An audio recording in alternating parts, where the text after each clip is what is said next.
ಬೆಂಗಳೂರು ತಂಡ ಮಾರಾಟವಾಗುತ್ತಾ ಕೋವಿಡ್ ಲಸಿಕೆ ಕೋವಿಡ್ ಶೀಲ್ಡ್ ತಯಾರಿಸಿದಂಥ ಸಿರಮ್ ಇನ್ಸ್ಟಿಟ್ಯೂಟ್ ಆಫ್ ಇಂಡಿಯಾದ ಮುಖ್ಯ ಕಾರ್ಯನಿರ್ವಾಹಕ ಅಧಿಕಾರಿ ಅದಾರ್ ಪೂನ್ವಾಲಾ ಖರೀದಿಸುತ್ತಾರಾ ಈ ಒಂದು RCB ತಂಡವನ್ನು ಅನ್ನೋ ಸುದ್ದಿ ಹರಿದಾಡ್ತಾ ಇದೆ.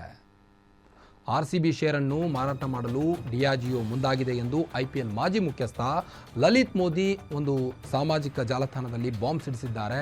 ಎಕ್ಸ್ನಲ್ಲಿ ಸ್ಫೋಟಕ ವಿಚಾರ ಬಹಿರಂಗವಾಗ್ತಾ ಇದ್ದಂತೆ ಅದಾರ್ ಪೂನ್ವಾಲಾ RCB ಖರೀದಿಗೆ ಮುಂದಾಗಿದ್ದಾರೆ, ಆಸಕ್ತಿ ತೋರ್ತಾ ಇದ್ದಾರೆ ಎನ್ನುವ ಸುದ್ದಿ ಕೇಳಿ ಬರ್ತಾ ಇದೆ. ಈ ಬಗ್ಗೆ ಪೋಸ್ಟ್ ಮಾಡಿರೋ IPL ಮಾಜಿ ಅಧ್ಯಕ್ಷ ಲಲಿತ್ ಮೋದಿ RCB ಖರೀದಿಸಲು ಅದರ ಪೂನ್ವಾಲಾ ಮುಂದಾಗಿದ್ದು ಮಾತುಕತೆ ನಡೀತಾ ಇದೆ. ಡಿಯಾಜಿಯೋ ಸದ್ಯ ಸಂಭಾವ್ಯ ಸಲಹೆಗಾರರೊಂದಿಗೆ ಚರ್ಚೆ ಕೂಡ ನಡೆಸಿದ್ದಾರೆ. $2 ಬಿಲಿಯನ್ ಬಯಸುತ್ತಿದೆ ಎಂದು ಹೂಡಿಕೆದಾರರಿಂದ ಒಂದು ಬಾರಿಯ ಪಾವತಿಯನ್ನು ಬಯಸುತ್ತಿದೆ ಅಂತ ಪೋಸ್ಟ್ ಹಾಕಿದ್ದಾರೆ. ರಾಯಲ್ ಚಾಲೆಂಜರ್ಸ್ ಬೆಂಗಳೂರು ತಂಡ ಮಾರಾಟವಾಗುತ್ತಾ? ಹಾಗಾದರೆ ರಾಯಲ್ ಚಾಲೆಂಜರ್ಸ್ ಮುಂದಿನ ಬಾಸ್ ಯಾರು ಅನ್ನೋ ಪ್ರಶ್ನೆ ಹುಟ್ಟಿದೆ. ಈಗ RCB ಶೇರನ್ನು ಮಾರಾಟ ಮಾಡಲು ಡಿಯಾಜಿಯೋ ರೆಡಿ. IPL ಮಾಜಿ ಮುಖ್ಯಸ್ಥ ಲಲಿತ್ ಮೋದಿ ಬಾಂಬ್ ಸಿಡಿಸಿದ್ದಾರೆ. ಈಗ ನೀವು ದೃಶ್ಯದಲ್ಲಿ ಗಮನಿಸಬಹುದು ಆ ಒಂದು ಟ್ವೀಟನ್ನು.